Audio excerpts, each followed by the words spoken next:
close your eyes. You are standing inside a museum of human history. Glass cases line the walls. The first cuneiform tablet from Sumer, 3500 BC. The step pyramid of Djoser, 2700 BC. The oracle bones of ancient China, 1200 BC. Guides point to each one and say the same thing. This is where it began. This is where civilization was born. Now, open your eyes, because every one of those starting points is the middle of the story. Before the first tablet was pressed into clay, before the first pharaoh claimed the Nile, before any scribe set a stylus to wet earth and called it history, there were others. Societies that built on a scale that still stops archaeologists mid-sentence. Settlements with no kings, no soldiers, no writing, and yet thousands of people living inside them, coordinated, organized, and fed. Stone circles aligned to stars with a precision that required generations of unwritten knowledge to achieve. And cities, real, excavated, carbon-dated cities, rising from the earth thousands of years before, recorded history says they should exist. These are not myths. These are not legends passed down around a fire.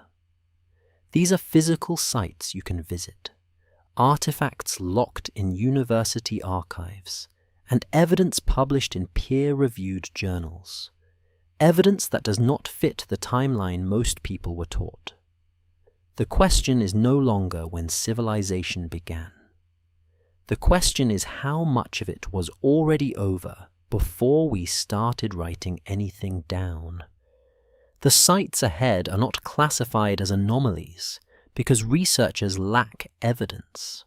Or they are classified as anomalies because the evidence refuses to cooperate with the accepted timeline. Each one, stone by stone, layer by layer, points toward the same unsettling conclusion, that what history calls the beginning may only be the moment humanity learned to leave a record. Subscribe to this channel and turn on the notification bell so you don't miss a single chapter. And if this is the kind of history that makes the past feel suddenly much longer, leave a like before we go any further. The oldest ground on Earth is only just beginning to give up what it carried. We begin in a place that broke the timeline the moment it was found. Not a city, not a kingdom. A hilltop in southeastern Turkey, 9600 BC, where hunter-gatherers with no agriculture, no writing, and no wheel, and somehow lifted 20-ton limestone pillars into perfect circles, and built a temple complex 6,000 years older than Stonehenge. The question archaeologists still cannot fully answer is not how they built it. It is why. And what it tells us about every assumption we have ever made about when civilization begins.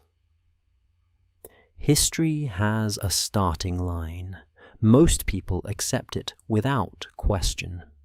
Around 3200 BC, human beings began pressing wedge-shaped symbols into wet clay. In Egypt, scribes carved hieroglyphs into temple walls. In Mesopotamia, administrators recorded grain and cattle on tablets that would survive for millennia. In China, early symbols appeared on bone and shell. This is what historians call the beginning of recorded history. And for a long time, whilst the assumption that followed was simple. Before writing, there was no civilization, only scattered bands of people, hunting, foraging, surviving. Impressive in their own way, perhaps, but not organized, not complex, not what anyone would recognize as a society. That assumption has a problem. The ground keeps contradicting it. Across 4 continents, archaeologists have spent the last century pulling evidence from layers of earth that should, according to the accepted timeline, contain nothing remarkable. Instead, they keep finding cities. They find ceremonial complexes covering dozens of acres. They find skeletal remains showing evidence of surgical procedures. They find stone circles positioned with deliberate astronomical precision. Or they find dense urban settlements housing thousands of people, with no palace at the center, no throne room, no evidence of a ruling class at all. Radiocarbon dating is not a theory. It is a measurement, one based on the predictable decay of carbon isotopes in organic material. When it is applied to timber beams, charred seeds, and animal bone found beneath these sites, the dates that return do not align with what the textbooks describe. They predate it, sometimes by thousands of years. And this is not the work of fringe researchers publishing outside the mainstream. These findings appear in journals of archaeology, anthropology, and geology. They are presented at academic conferences. They are debated vigorously by scientists who do not agree on what the evidence means, but who cannot dispute that the evidence exists. 10 sites, 10 civilizations, or proto-civilizations, depending on which scholar you ask. Each one surfaces from a different corner of the ancient world. Each one carries a different kind of evidence, and each one, when placed beside the others, reveals something that no single site could suggest on its own. Not a single lost city. Not an isolated anomaly. A pattern of complexity appearing repeatedly, across cultures that had no contact with one another, long before the timeline says complexity was possible. The question that pattern raises is not easy to answer quietly. If advanced social organization, architectural planning, astronomical knowledge, and medical understanding all existed before writing, then writing was never the origin of civilization. It was only the moment civilization began leaving a record. Which means everything before that moment is not absence.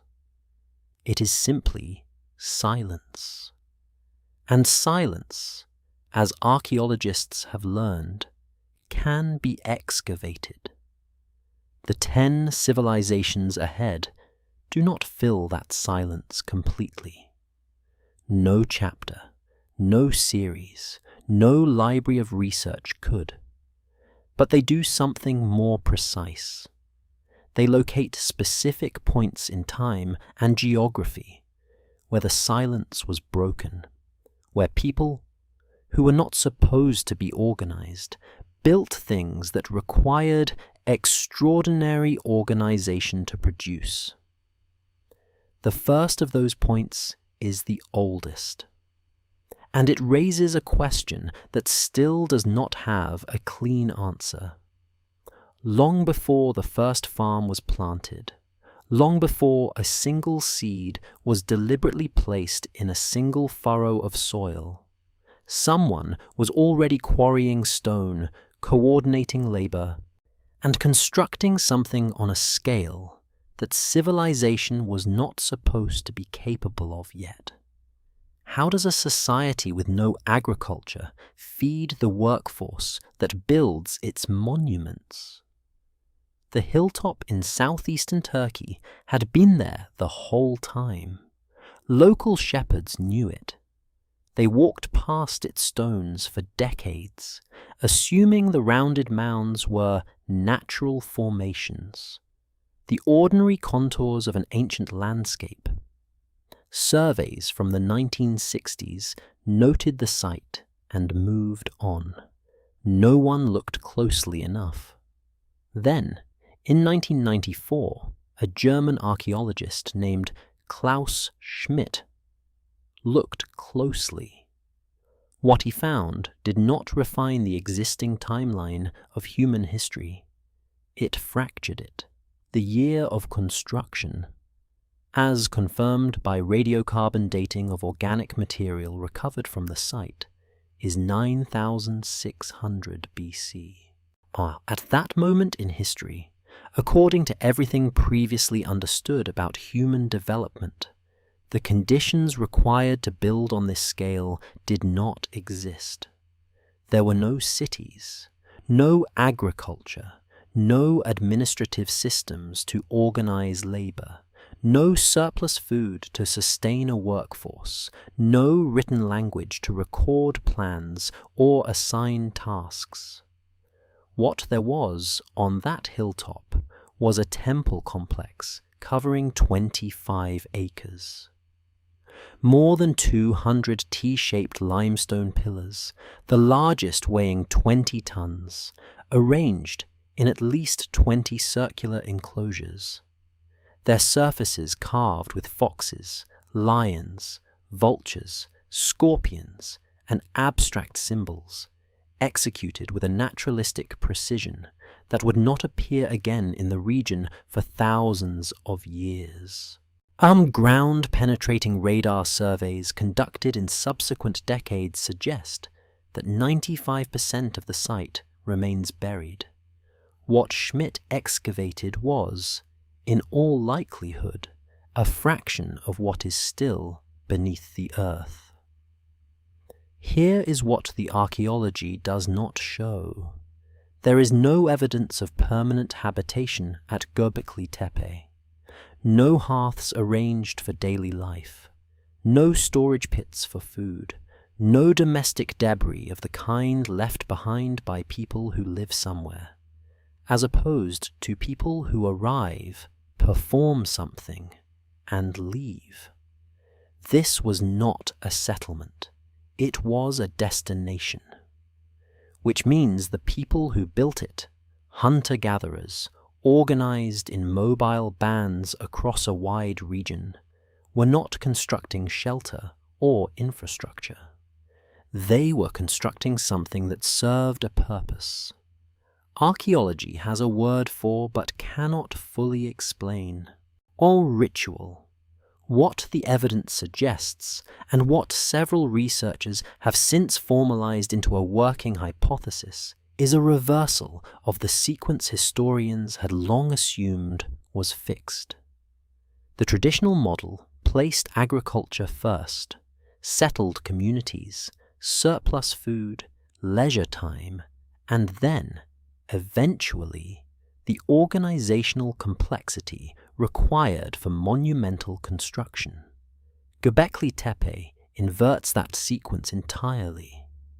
The construction came first, and the demand to feed the workforce that built it may have been what drove the development of agriculture, not the other way around. Pillar 43, known in the literature as the vulture stone, all carries a series of carved symbols that a team of researchers in 2017 proposed represent a specific astronomical event. a comet impact recorded at approximately 10,800 BC. The claim remains debated, but the symbols are real, and their arrangement is deliberate.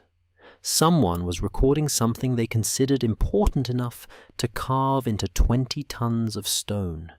They had no writing system. And yet, the information survived. Which raises a question that the site itself does not answer.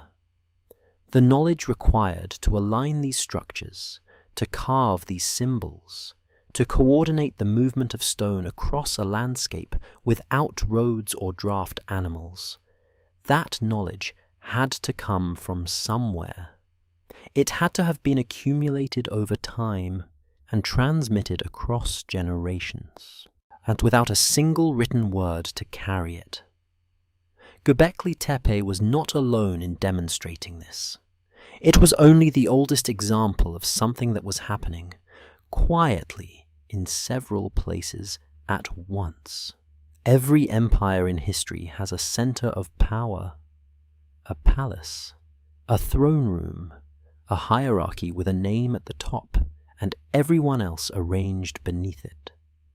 When historians study the ancient world, Egypt, Assyria, Babylon, Rome, this structure appears so consistently that it began to feel like a law of civilization rather than a choice. Power concentrated. Authority descended. Cities required rulers. Then excavations at 2 sites in the ancient Near East quietly suggested otherwise. Jericho sits in the Jordan Valley, close to the Dead Sea, at one of the lowest inhabited points on Earth. Beneath its surface, our archaeologists have traced continuous human habitation stretching back approximately 11,000 years, making it one of the oldest persistently occupied sites ever identified. Around 9,000 BC, something significant was already underway there. A stone tower, roughly 9 meters tall, with an internal staircase, had been constructed inside a settlement encircled by walls. The walls were not improvised barriers. They were engineered. Cut stone, substantial thickness, deliberate design. Radiocarbon dates place this construction thousands of years before the wheel, before bronze, before any writing system.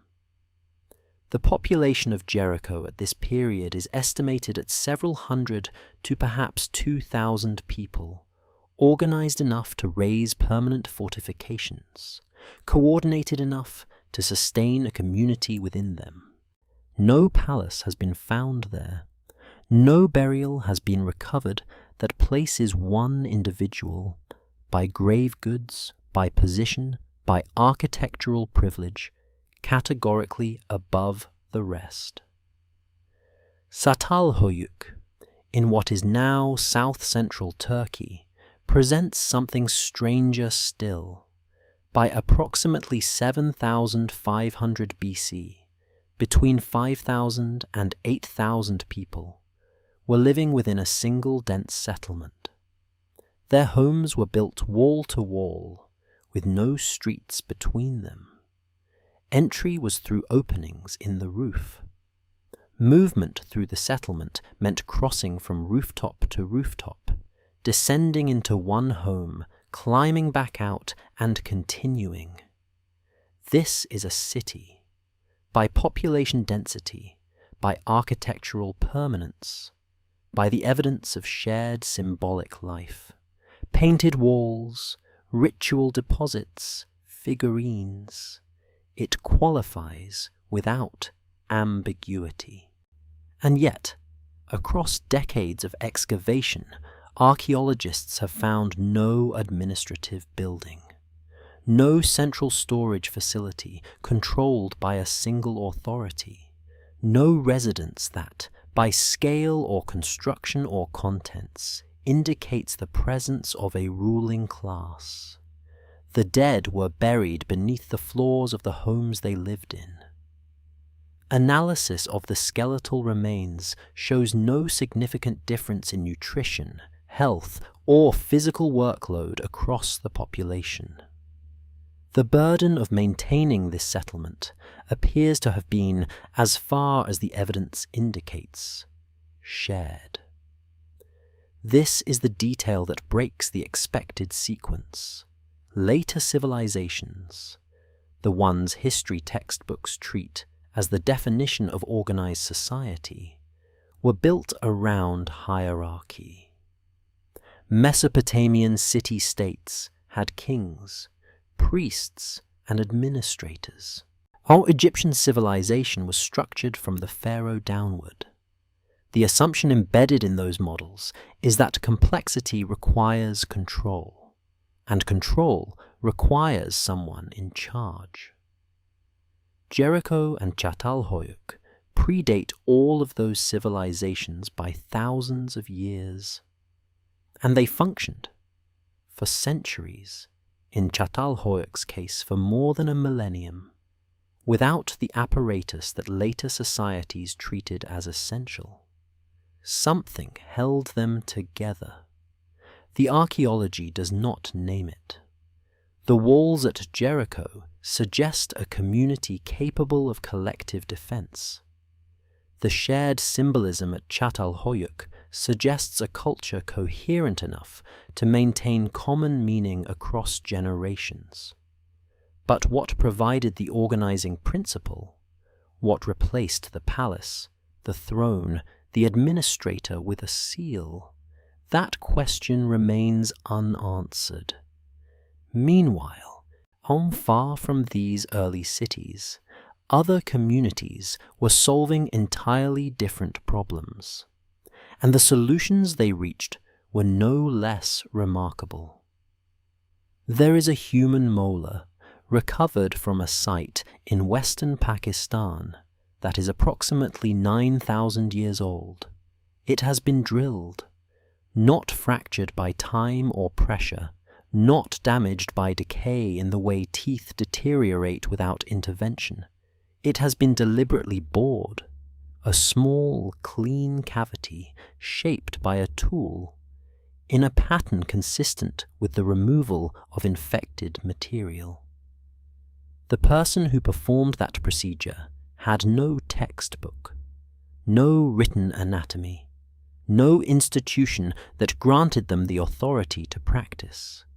And yet, the evidence of their work survives in bone. Mehrgarh lies in the Balochistan region of what is now Pakistan, and in a river valley that sustained human settlement from approximately 7,000 BC onward. It is one of the earliest known sites in South Asia, showing the transition from nomadic foraging to settled agricultural life.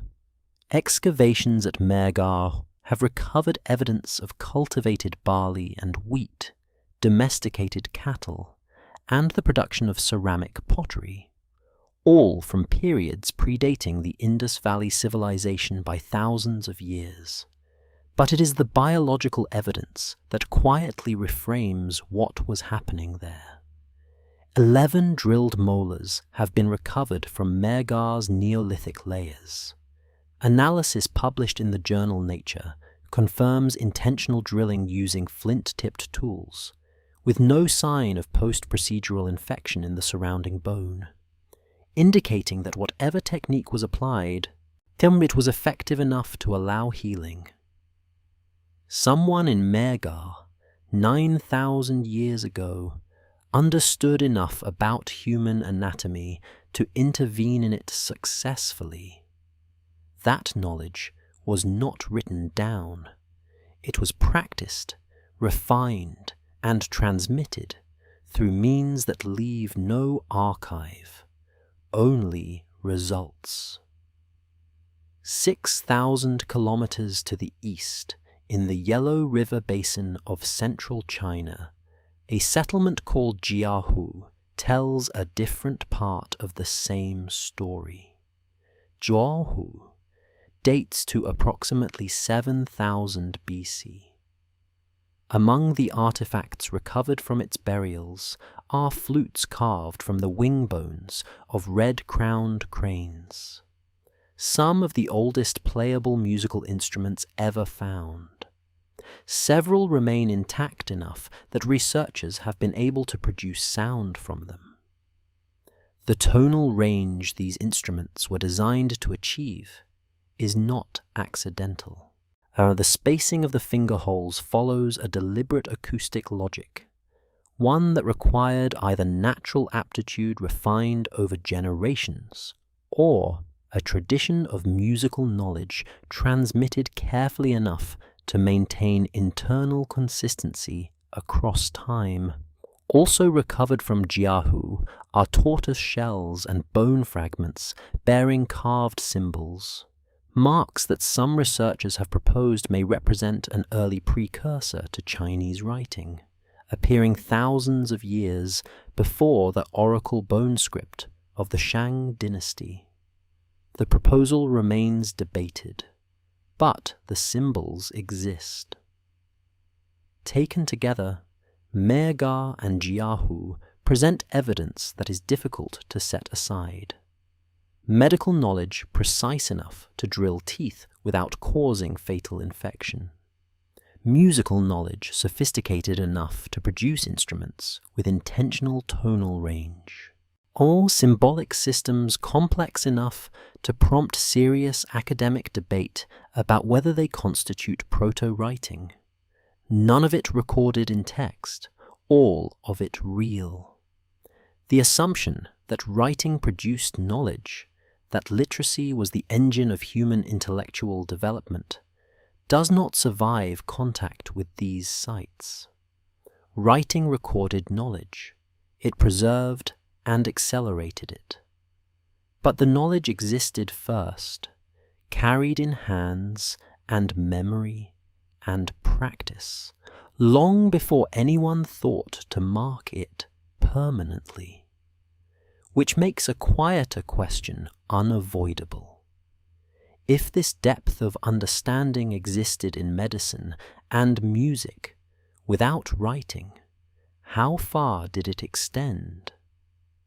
The answer, as it turns out, was written not on clay or bone, but in the arrangement of stones, aligned to a sky that had been watched without interruption for thousands of years.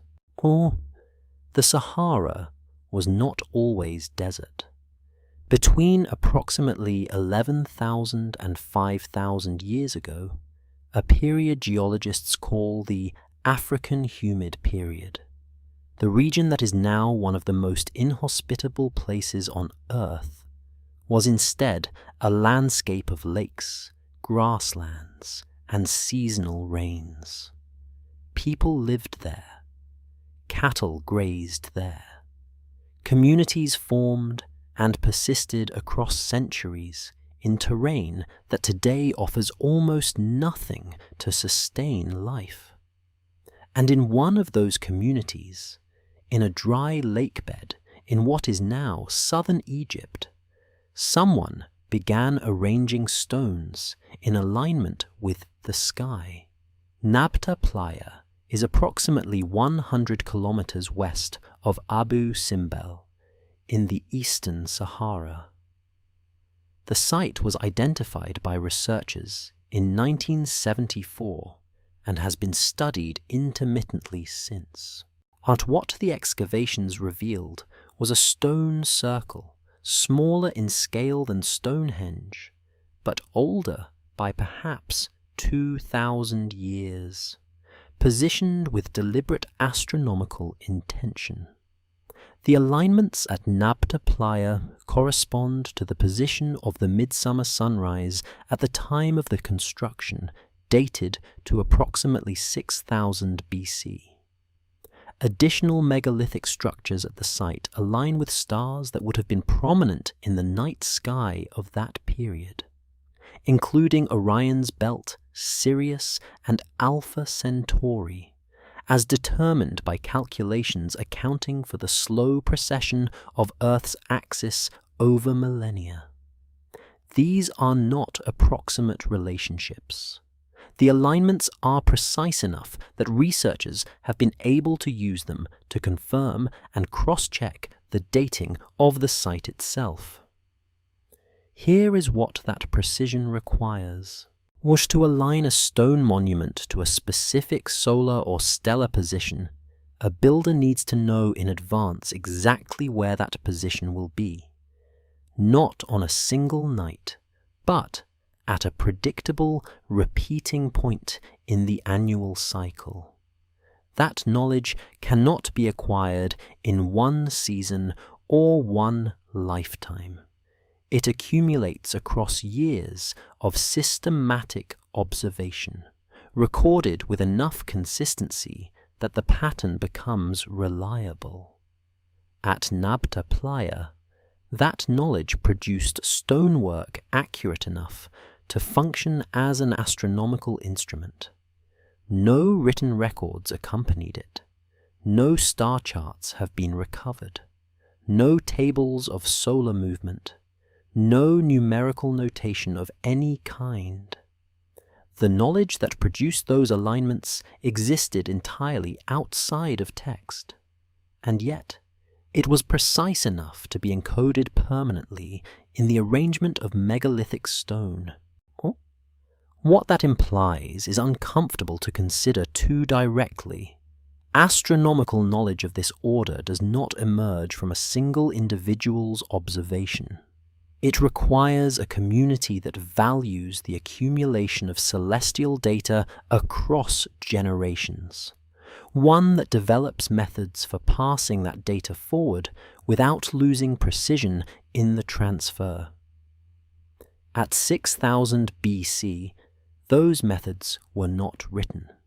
They were oral, embodied, embedded in practice and ritual and whatever systems of memory a community with no alphabet had developed to carry exact information through time. The knowledge was real.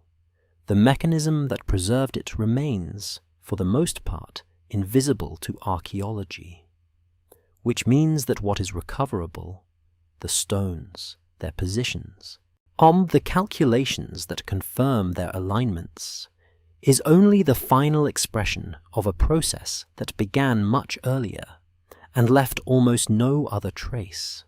How much earlier, the site cannot say.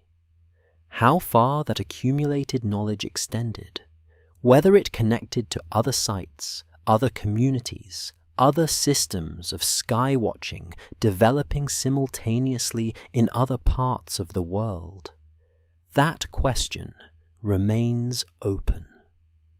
Meanwhile, in another part of the world, a different culture was demonstrating something more unsettling still.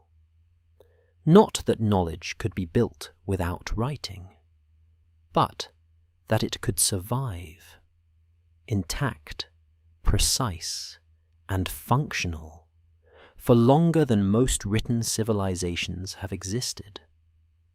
There are stories still being told today that describe a coastline that no longer exists, not metaphorically, and not as allegory or myth dressed in geographical language, as memory.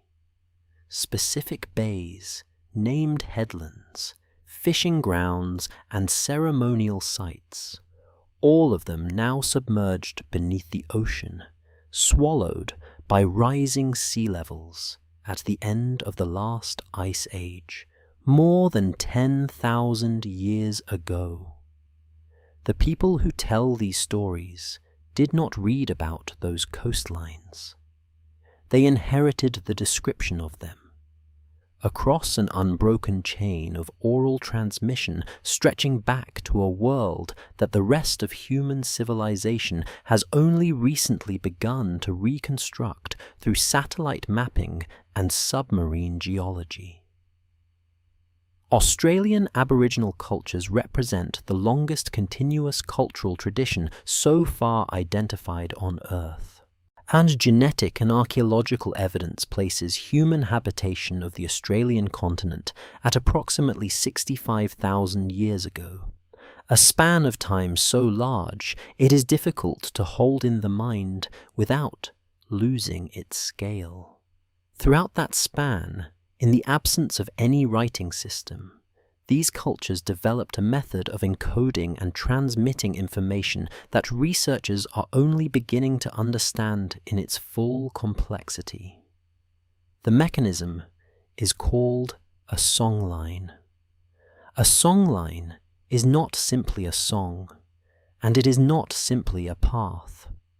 It is a form of navigational, historical, and cosmological record embedded in performance, a route across the landscape encoded in melody, rhythm, and lyric, such that a person who knows the song can travel the country it describes, identifying landmarks, water sources, and sacred sites through the details preserved in the music itself. The same songline, performed consistently across generations, carries the same geographical information with the same fidelity a map carries, without paper, without symbols, without any medium that can be stored in an archive. In 2015, researchers Patrick Nunn and Nicholas Reed published a study examining Aboriginal oral traditions from more than 20 distinct language groups across Australia.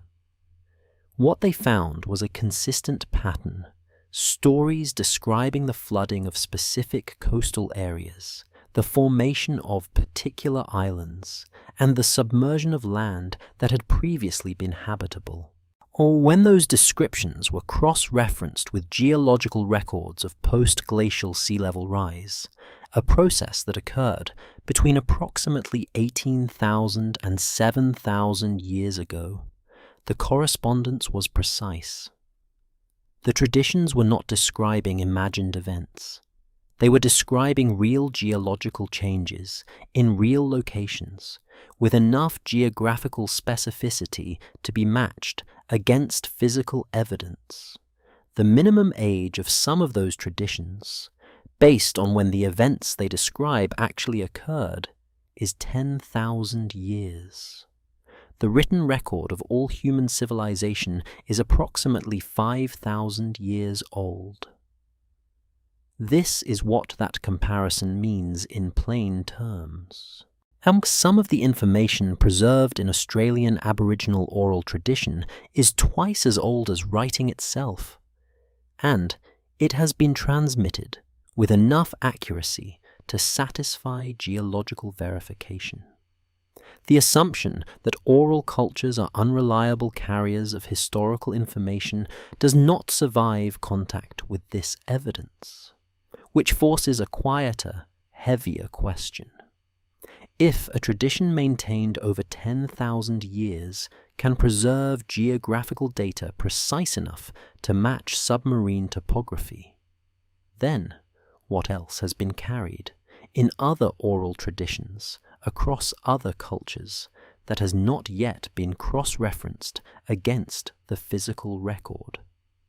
And how much has already been lost, not to time, but to the interruption of the chain? A single break in transmission is all it takes. One generation that did not pass it forward. But while some cultures preserved memory in performance and song, others chose a different medium entirely. They built. And what they built, in places no one expected to find it, suggests that the pattern of complexity was wider and older than any single site could indicate alone. In northern Scotland, on a remote headland battered by North Atlantic wind, there is a village that should not have been built where it was. Not because the location is inhospitable, though it is, but because everything found inside it belongs to a level of domestic sophistication that the accepted timeline for that region at that period does not predict. The village is Skara Brae. It was buried under sand for nearly 4,000 years before a storm exposed it in 1850. What the storm uncovered stopped archaeologists. Skara Brae dates to approximately 3100 BC. Its stone-built houses, constructed from the same flagstone slabs that tile the surrounding landscape, contain furniture, not the ruins of furniture. Furniture, dressers, shelving, hearths, and bed enclosures, all built from stone, all still standing after 5 millennia. The settlement housed roughly 50 to 100 people.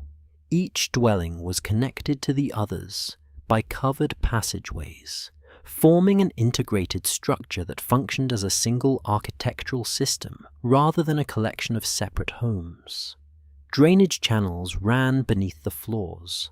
The engineering is deliberate enough that researchers have proposed the channels may have been used for rudimentary sanitation, waste management in a settlement on the northern edge of the inhabited world, and more than 3,000 years before the Roman Empire introduced sewers to Britain. 6,000 kilometers to the west, in what is now the state of Louisiana, a different community was moving earth on a scale that remains difficult to fully absorb. Poverty Point was constructed beginning around 1700 BC by a culture that archaeologists classify as hunter-gatherer. The site consists of 6 concentric earthwork ridges, arranged in a pattern spanning nearly 2 kilometers in diameter, along with several large earthen mounds, the largest rising approximately 22 meters from the surrounding floodplain. The volume of earth moved to construct these earthworks has been estimated at over 700,000 cubic meters. That figure was achieved without agriculture as the economic foundation of the community. The people who built Poverty Point sustained themselves primarily through hunting, fishing, and gathering, and yet they organized a construction project comparable in scale to the efforts of settled agrarian states. What the archaeology of Poverty Point also reveals is a trade network of considerable reach. Materials recovered from the site include copper from the Great Lakes region, galena from Missouri and Illinois, and flint from sources in multiple surrounding states, all transported to a location in the Mississippi Delta by a society with no cities, no writing, and no centralized political authority that has left any detectable trace. Someone was coordinating the movement of raw materials across hundreds of kilometers. The mechanism that made that coordination possible, the relationships, obligations, or systems of exchange that bound distant communities to this single site, is not recoverable from the earthworks alone. Only the result is visible. Skara Brae and Poverty Point have no cultural connection. They developed in different hemispheres, in different centuries, among people with no known contact. And yet both present the same fundamental challenge to the expected model. Complexity, architectural, logistical, social, emerging in environments and among populations that the traditional framework of civilizational development does not account for. Not as an exception, as a pattern, which makes the question that follows difficult to dismiss. If monumental construction and sophisticated social organization appeared independently in remote Scotland and the Louisiana Delta, then perhaps civilization was never transmitted outward from a single point of origin. Perhaps it was always appearing, quietly, in more places than history has yet looked. These were not isolated cases. They were early signals of something the next site would make impossible to ignore. There is a city in the Peruvian desert that the academic world did not take seriously for decades. Not because the evidence was weak, because the location was wrong. Civilization, according to the model that dominated 20th century archaeology, followed a particular path. It emerged in the river valleys of the Old World, Mesopotamia, Egypt, the Indus, and the Yellow River, and spread outward from those points of origin. The Americas, by that reasoning, came later, much later. Then researchers began properly dating what had been sitting in the Supe Valley, along the arid Pacific coast of Peru, for 5,000 years. Caral is the largest site of the Norte Chico civilization, a complex of settlements distributed across several river valleys in what is now north-central Peru. The city itself covers approximately 66 hectares. At its center rise 6 large platform mounds, monumental earthwork pyramids, the largest measuring 160 meters in length and 30 meters in height, surrounded by sunken circular plazas, residential quarters, and what excavations indicate were administrative areas. A radiocarbon dating of plant fibers recovered from the site, specifically from reed bags used to carry stone fill during construction, places Caral's occupation at approximately 3000 BC. That date places it among the oldest urban centers on Earth, contemporary with the early dynasties of Egypt and the mature phase of Mesopotamian city-states, not descended from them, contemporary with them. Across an ocean, on a continent that was not supposed to have reached this level of organization for another 2,000 years. What the excavations at Caral do not show is as significant as what they do. No weapons have been recovered from the site's early occupation layers. No fortifications surround the city. No iconography of warfare. The conquest scenes, the bound prisoners, are the triumphant rulers that appear so consistently in the monumental art of contemporaneous Old World civilizations, is present in Caral's architectural record. A city of this scale, at this period, apparently developed and sustained itself without the machinery of organized violence.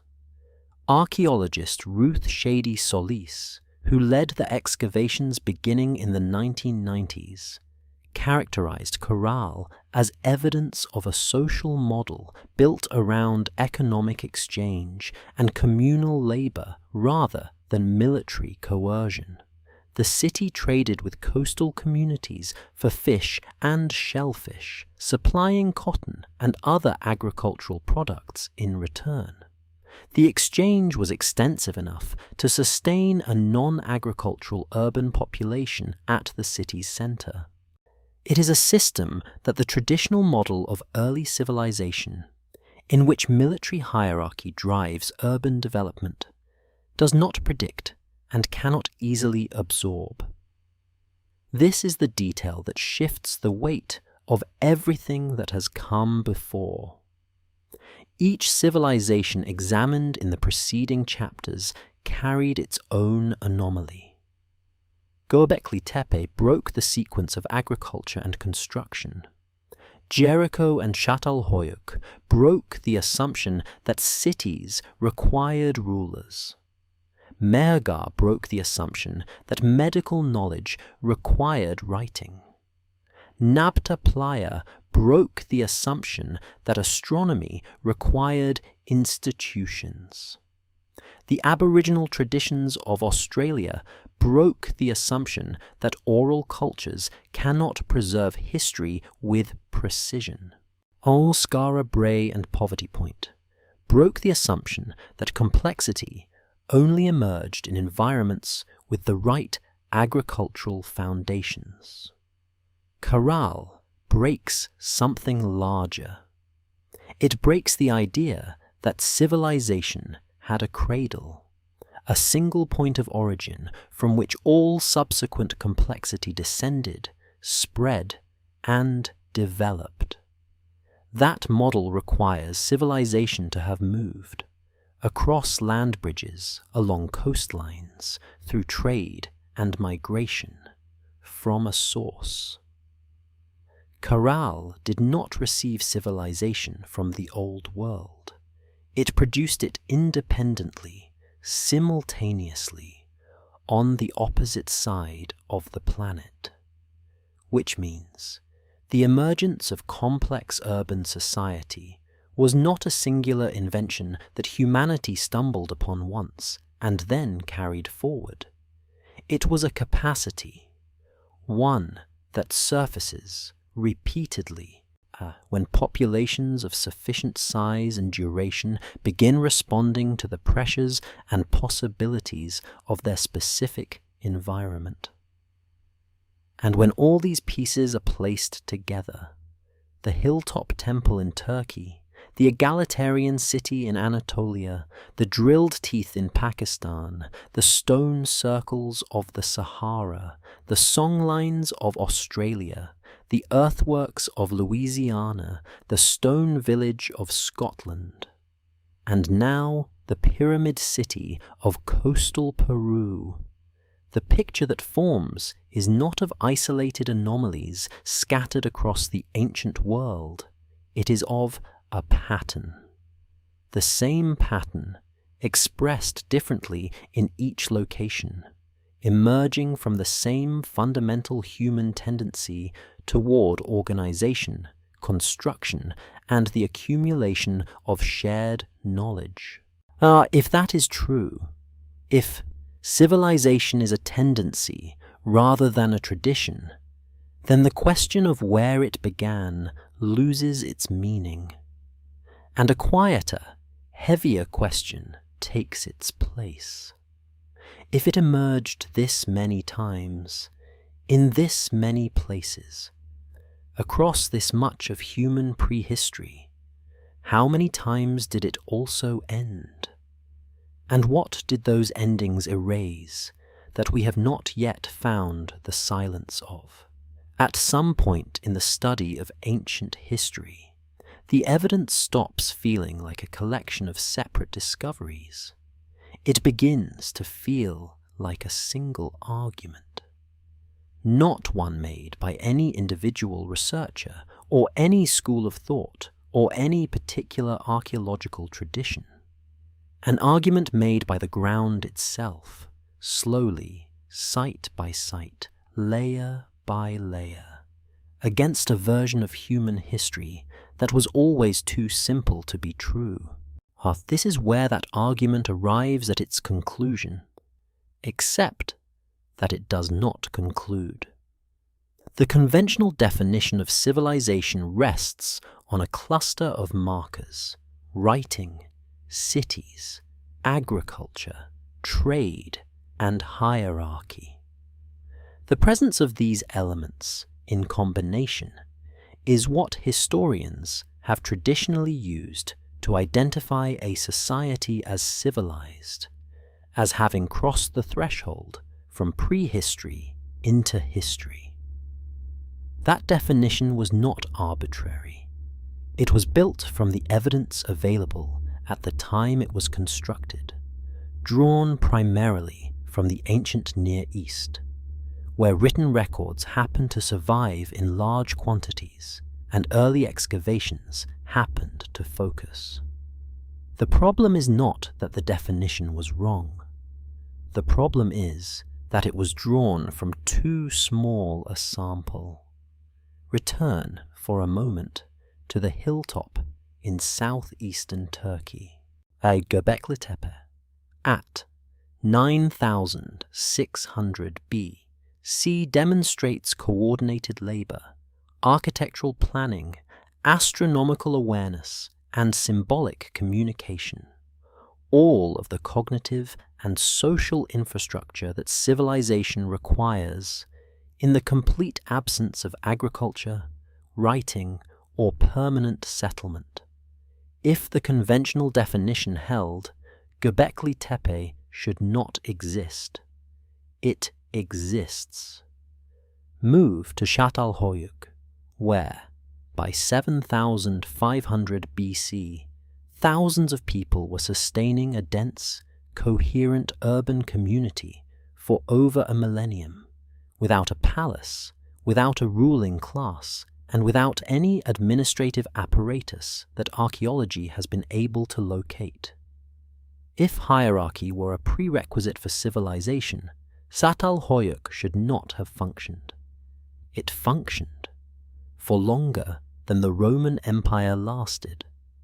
Move to Nabta Playa, and where at 6,000 BC, a community with no writing system and no formal institutions produced astronomical alignments precise enough to serve as an independent dating tool for modern researchers. If literacy were the origin of systematic knowledge, Nabta Playa's builders should not have possessed what they demonstrably possessed. And yet the stones stand, and the alignments hold. Move, finally, to the Supe Valley of coastal Peru, where at 3000 BC, a civilization constructed monumental architecture, managed regional trade networks, and sustained urban life, independently, simultaneously with the Old World's earliest empires, with no inheritance from them and no contact with them. If civilization were a tradition transmitted outward from a single source, Caral should not have been possible. It was not only possible, it was thriving. This is the point at which the accumulation of evidence shifts from interesting to genuinely destabilizing. Each of these sites, taken individually, can be framed as an exception, an outlier that complicates the model without overturning it. Researchers have done exactly that for decades, absorbing each new discovery into the existing framework with careful qualification. But the sites are not individual exceptions anymore. There are too many of them. They span too many continents, too many centuries, too many independent cultural traditions. The drilled teeth of Megar, the crane bone flutes of Jiahu, the submerged coastlines preserved in Australian song, the engineered stone passageways of Skara Brae, the earthwork ridges of Poverty Point, each one in its own domain, demonstrates that the capacity for complex, organized, knowledge-bearing human society is not a product of any single invention or discovery. It is a property of the species, one that surfaces wherever and whenever the conditions, population density, environmental pressure, accumulated experience, converge to make it possible. Civilization did not begin with writing. Writing began recording a civilization that was already, in many places, ancient. Civilization did not require hierarchy to emerge. Some of its earliest and most durable expressions had none. Civilization did not wait for agriculture. In at least one documented case, agriculture may have followed from civilization's demands rather than preceding them. These are not speculative revisions to the historical record. They are conclusions drawn from excavated sites. Our radiocarbon dates, biological analysis, geological cross-referencing, and peer-reviewed publication. The timeline was not incomplete because the evidence was hidden. It was incomplete because the questions being asked of the evidence were too narrow. Go back now to the museum. The glass cases are still there, the cuneiform tablet, the hieroglyphic inscription, the oracle bone from the Shang dynasty. They are real. Their dates are accurate. Their significance is not diminished by anything in this series, but they are not the beginning. They are the moment the record begins, which is an entirely different thing. Before those cases, before those tablets, before the first scribe pressed a stylus into clay and left a mark that survived, there were cities without kings, and temples without farmers, and surgeons without schools, and astronomers without instruments, and memory keepers whose archives were songs. What those glass cases contain is not the origin of human complexity. It is the oldest complexity that happened to leave a form of evidence that we, at the moment we started looking, already knew how to read. The question that remains is not academic.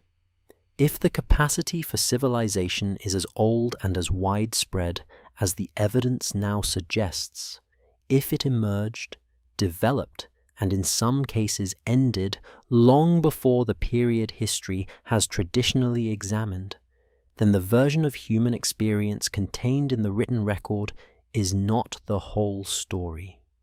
It may not even be most of the story. It is the portion that survived in a form we recognized. And beneath it, beneath the tablets, beneath the ruins, beneath the layers that archaeologists have already reached, there are almost certainly more layers still, more sites, more alignments, more bones bearing the marks of careful hands, more silence waiting to be excavated. How much of what humanity built, knew, remembered, and lost before the first word was ever written is still waiting, undisturbed, in the ground beneath our feet?